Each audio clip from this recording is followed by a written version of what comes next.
Et nous sommes de retour au plateau pour la suite de cette émission. Nous abordons notre deuxième sujet. Nous parlons à présent du Mali. Le gouvernement et Barrick Mining Corporation parviennent à un accord global. Le géant minier Barrick Mining Corporation a annoncé ce lundi qu'ils ont finalement conclu un accord global avec le gouvernement du Mali.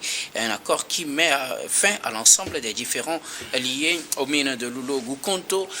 Selon Barrick Gold, les accusations visant donc les sociétés et ses filiales et ses employés seront donc abandonnés par les autorités et l'administration provisoire ou bien effectivement imposée au complexe minier aussi sera levée. Le groupe va reprendre le contrôle de l'exploitation de cette mine, ce qui a fait l'objet de différends entre ce groupe et le gouvernement malien depuis plusieurs mois. Nous en parlons avec nos invités. Je commence par vous, Prosper Abouklou. Finalement, apparemment, les négociations de couloir ont pu marcher et chacun va abandonner ses charges et on va revenir à de meilleurs sentiments. Le groupe minier reprend le contrôle de ces mines maliennes et finalement il y a eu un accord avec le gouvernement selon ce communiqué publié ce lundi.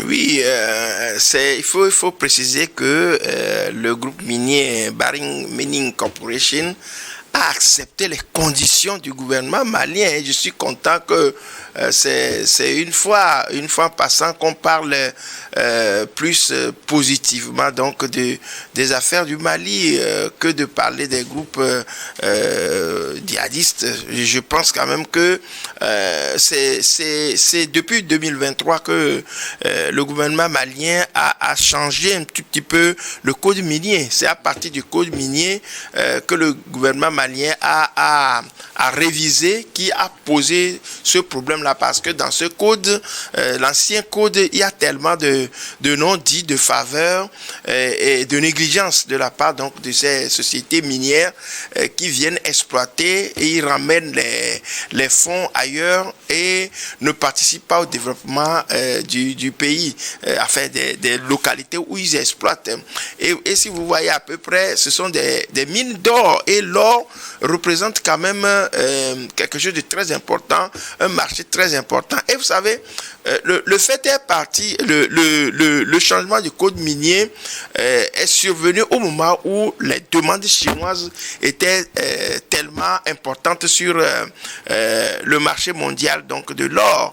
Et à partir de là, le gouvernement malien a trouvé la solution de pouvoir, comme on appelle, arrêter un tout petit peu les dérives qui consistent à pouvoir exploiter les mines en Afrique, à recruter des étrangers, à abandonner donc les autochtones, à refuser même comme on appelle, de se servir auprès des fournisseurs locaux, à acheter plutôt les main-d'œuvre à l'extérieur. Donc, le gouvernement malien, je crois quand même, a été très intelligent. C'est là où je salue le patriotisme de ce gouvernement, Assimi Goïta et les autres, qui ont pris sur eux de réviser ce code-là qui donne plus d'avantages à ceux qui viennent exploiter que ceux qui doivent en profiter. Et vous voyez à peu près. Et retenez, le gouvernement malien, au départ, avait annoncé que la révision de ce code minier va lui ramener au moins 500 millions, je dis milliards de dollars, non, de francs CFA. De francs CFA par an. Vous voyez à peu près ce que ça peut couvrir, alors qu'avant, ce n'était pas là. Et aujourd'hui, le gouvernement malien, en refusant plutôt le code minier, a imposé un certain nombre de règles que aujourd'hui Barrick Mining Corporation a accepté. Sinon, on ne reviendra pas dessus. C'est vrai que ça fait quand même comme on appelle, des frustrés, mais il faut revenir et comme on appelle, régler ces problèmes-là. Aujourd'hui, le gouvernement malien demande à ce que, au moins dans le code minier révisé, 10% comme on appelle, de part qui revient gratuitement. ça là, c'est les 10% là, l'État malien le profite, les profite gratuitement. Et ensuite 20% de participation.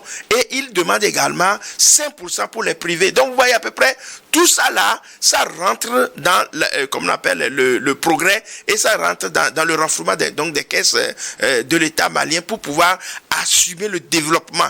Donc je crois quand même qu'aujourd'hui, on est sur la bonne piste, et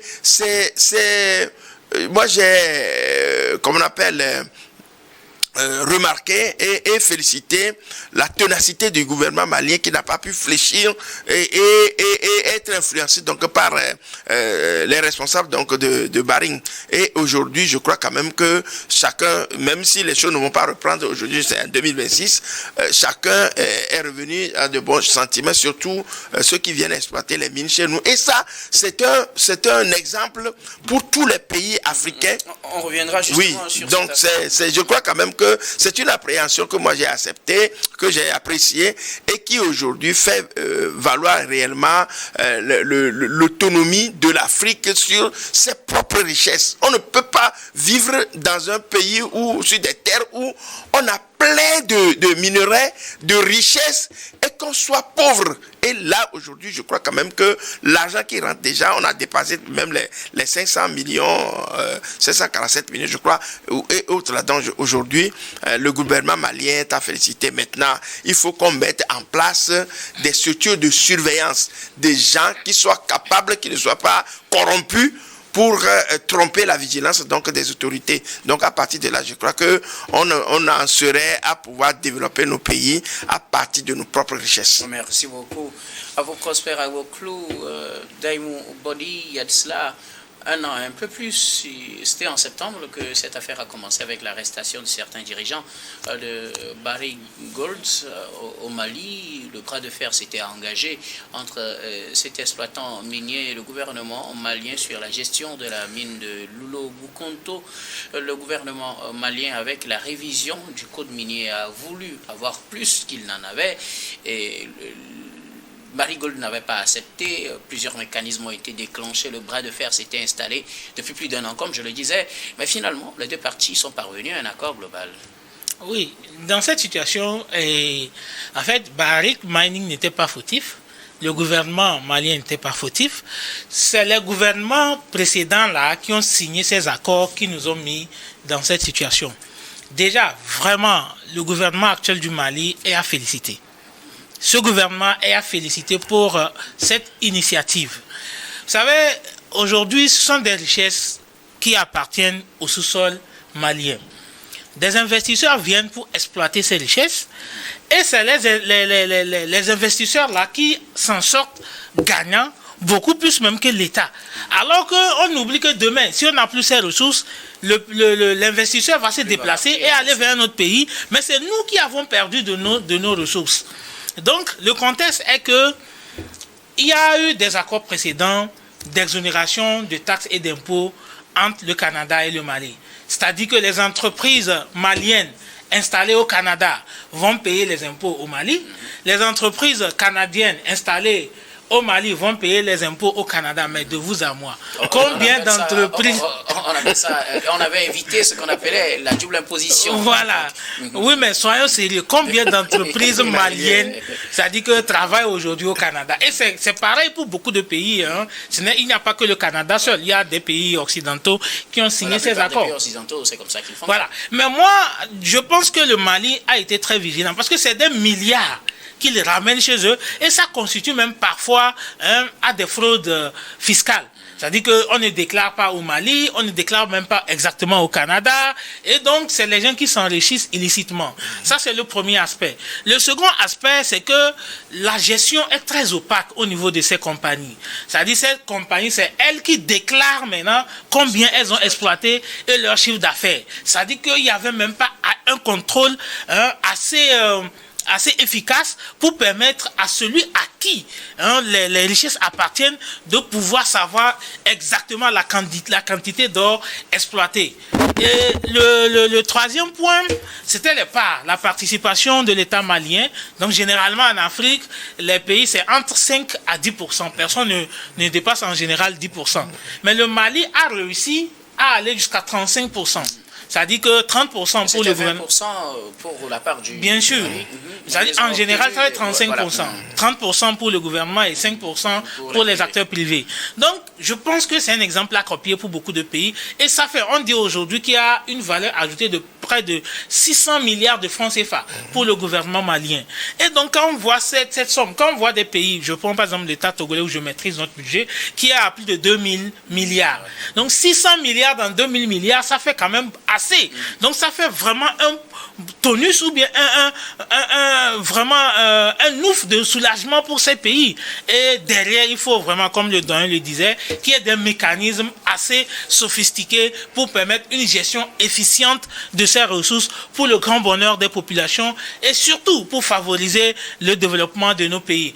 Et je pense que le système, en tout cas, la façon dont le Mali s'est comporté dans cette situation a été très exemplaire. Vous savez, ils ont quand même un peu violé la loi parce que il y avait eu des accords.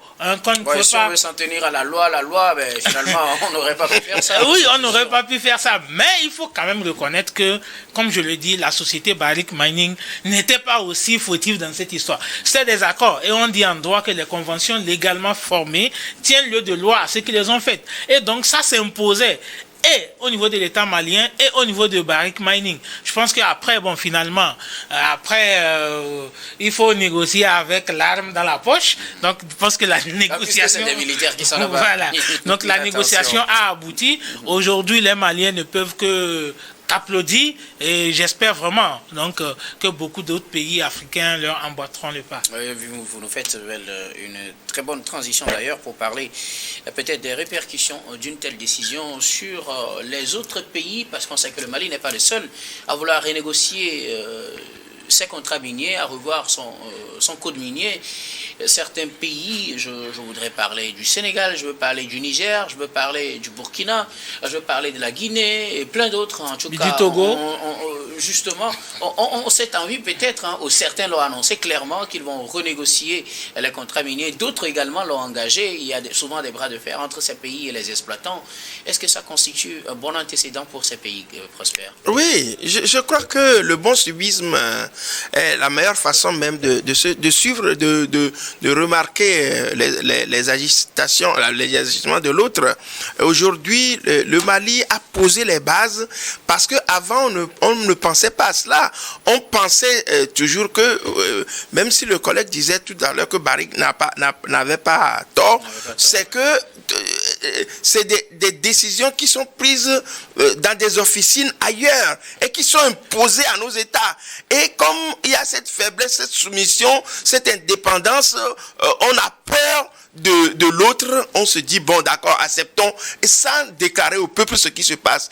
C'est que ceux-là, ils sont venus, ils maîtrisaient le dossier, ils l'ont sorti, ils sont attardés là-dessus, et aujourd'hui, ça vient. Donc je crois quand même que chacun doit tenir cette baguette. Vous voyez, on est passé j'ai regardé même les chiffres aujourd'hui, le gouvernement malien a déclaré qu'ils sont passés de 547 milliards 600 millions de francs CFA en 2003 et en 2024, ils sont allés à 835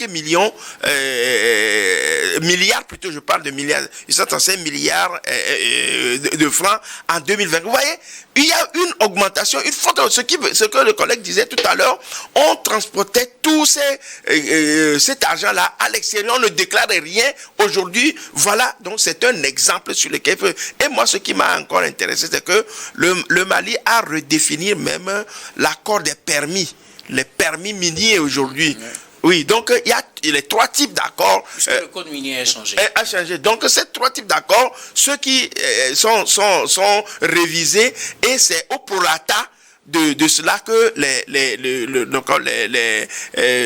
comment vous l'appelez, le nom m'échappe un peu. Barrick Gold? Non, pas Barrick Gold. L'argent qui doit tomber, donc la fiscalité, les pots, voilà, vont tomber. Donc c'est à partir de là que on doit finalement redéfinir donc ces choses-là. Donc aujourd'hui, je crois quand même que c'est un exemple Et chaque pays, le Togo en fait partie, parce que, vous savez, aujourd'hui, il y a toujours des indigents. Le gouvernement comme on appelle, se prend pour pouvoir aider au développement. Mais je crois quand même que ça ne suffit pas. Tout cet argent-là que les gens là viennent ramener chez eux, je crois quand même que on doit revenir là-dessus pour voir comment négocier les contrats afin que ça profite à nous. Vous savez, même dans les clauses du contrat, une entreprise qui exploite un milieu doit développer ce milieu, construire des écoles, des routes, des centres de loisirs, des hôpitaux et autres là. Où est-ce qu'on voit ça? Ils viennent, ils nous exploitent, ils creusent. Allez à hauteur, vous allez voir comment est-ce que on a creusé des montagnes là-bas, on a fait que des monticules, des terres arables cultivables qui sont détruites et aujourd'hui les gens sont là-bas, ils sont dans l'indigénat, ils sont pauvres. Donc nos États doivent revenir, regarder tout là, ces gens-là et soumettre ces gens-là comme on appelle, à ces exigences pour qu'ils reviennent et récompenser les gens. Quand on se rappelle avant comme on appelle, la conférence nationale, le montant qui est payé à l'hectare aux indigènes. Vous allez voir, quand vous ressortez ces dossiers-là, vous allez rire, c'est pitoyable. On partage l'argent jusqu'à ce que certains membres de la famille, des familles à l'époque à qui appartiennent les terres exploitées, revenaient avec 100 francs, 200 francs. Parfois, c'était 75 francs. Parce que le quota est très mince et que ça... Donc, et je crois sont plus nombreux. Oui. Alors, comme je le disais, donc c'est un bon exemple pour les autres aussi qui voudraient bien emboîter ce pas au Mali. Oui. Mais qu'est-ce qui aurait pu permettre à Barrick Ménine de vouloir ou bien d'accepter finalement ces conditions, puisqu'on sait que la société a saisi le CIRDI pour un arbitrage. Il y a eu plusieurs mécanismes pour trouver une solution à cela. Du côté du Mali aussi, la justice a commencé par s'imposer. Si Barrick Ménine était dans ses droits, peut-être elle aurait finalement décidé de partir ou de maintenir en tout cas l'arbitrage sollicité par le CIRDI. Qu'est-ce qui les a poussés, selon vous, à accepter finalement les conditions? Est-ce parce qu'ils gagnent beaucoup plus ou bien parce qu'ils ont trouvé qu'après ces quelques années d'exploitation, il fallait aussi donner un peu au Mali? Ah oui, je crois quand même qu'un tien vaut deux, tu l'auras. Je crois qu'ils ont compris, comme le collègue le disait tout à l'heure également, ces contrats-là viennent d'où? Ce sont eux qui écrivent et qui imposent les lois. Aujourd'hui, ils savent que vraiment, ils seront... Puisque le gouvernement malien a dit qu'il va faire appel à d'autres investisseurs. Et vous ne savez pas ce qui peut arriver parce que vous venez vous implanter, vous exploitez, qu'on appelle des minerais, et ils connaissent même, puisqu'il y aura même aujourd'hui, il y a un changement même dans la prospection. Le Mali veut mettre en place une structure qui fasse la prospection pour que, avant d'imposer donc les marchés. Donc je crois quand même que Barrick a compris que l'entreprise a compris qu'elle sera perdante en refusant donc de le faire. D'autres investisseurs viendront peut-être avec d'autres, comme on appelle, clauses qui pourraient les tricher eux. Et donc ils ont accepté, ils sont obligés d'accepter parce que ils ont déjà leur installation sur place. Faire déplacer tout ça là, ça coûte aussi. Donc il serait mieux à eux de diviser la part en deux pour pouvoir rester sur place et recontinuer leur affaire. Ok, merci beaucoup. À vous, Prosper Abouklou. Daïmou, selon vous, est-ce que ça encourage les autres pays? Est-ce que les autres pays auront plutôt le courage de refaire la même chose? Parce que ça fait pratiquement un an de blocage. Entre-temps, le Mali a décidé de reprendre le contrôle par la force en décidant de mettre sous administration provisoire cette mine-là. Mais est-ce que les autres pays auront aussi le même courage? Vous le disiez tout à l'heure, il fallait aussi avoir la force des armes. C'est ça. Vous savez, tout de même, il y a quand même beaucoup de pays qui sont dans cette logique. Beaucoup de pays aujourd'hui, que ce soit au niveau des pays de l'AES, de la Guinée, beaucoup de pays ouest-africains sont dans cette logique. Sauf que les méthodes peut-être ne sont pas les mêmes. Et vous savez, le Togo, par exemple, aujourd'hui, qui a opté beaucoup plus pour les négociations et la diplomatie. Par contre, certains ont préféré aller avec la force. Donc, chaque pays a ses méthodes. Mais je pense que la finalité, c'est de pouvoir vraiment aboutir à des renégociations, à des négociations de ces clauses-là pour le bien-être de nos pays. avant, nous, les richesses nous appartiennent. Les gens viennent exploiter nos richesses et nous font croire qu'ils sont en train de nous aider. Parfois, quand j'y pense, ça fait vraiment rire. Vous avez quelque chose dont lui a besoin pour pouvoir gagner de l'argent, mais il vient, il te dit qu'il vient t'aider et tu l'applaudis. Et donc, il sort des miettes, il te donne, tu manges, tu l'applaudis. Pourtant, c'est ta richesse. Vous voyez que c'était quand même très grave ce qui se faisait. Et bien aujourd'hui, je pense que les pendules sont en train de revenir à l'heure. Et ce n'est pas qu'au Mali. Hein. Je pense que les autres pays aussi sont en train d'emboîter ses pas. Et moi, je vais même au-delà de ce que le Mali a pu obtenir aujourd'hui. Il faut qu'on puisse encourager l'investissement local. Voilà. Le Mali a exigé que le secteur privé ait des parts sociales. Mais il faut aussi qu'on permette à nos entrepreneurs locaux ou bien à nos ingénieurs vraiment d'être insérés dans les premières parties pour que nous aussi on apprenne comment est-ce que ça se fait. Je pense que dans les clauses il y a la formation de l'élite, mais quand ils viennent ils ne le respectent pas. Il faut qu'on les oblige. Aujourd'hui, quand Mining est venu, quand Barrick est venu, lorsque ils étaient en train de faire, demain on allait peut-être amener un autre investisseur étranger. Alors qu'aujourd'hui, si nous, nos propres nationaux, nos propres concitoyens étaient déjà assez formés, l'État peut investir ou même nationaliser ces exploitations, et je pense que c'est l'État qui va beaucoup plus s'en sortir. Donc je pense qu'on est tous dans la même logique. Vivement que d'autres pays emboîtent les pas, qu'ils accélèrent même, parce que déjà, avec ce qui s'est passé au Mali, les autres exploitants dans d'autres pays sont en position de faiblesse. Oui. Et donc, il ne faut pas qu'on leur donne le temps de redéfinir d'autres stratégies, mais parce qu'ils peuvent, déjà pour prévenir cette situation, commencer des négociations de couloir. Donc, il faut qu'on leur prenne très rapidement au dépourvu pour le bien-être de nos populations. Et faut dire que le Mali même a ajouté le fait qu'on réduise même la durée des contrats.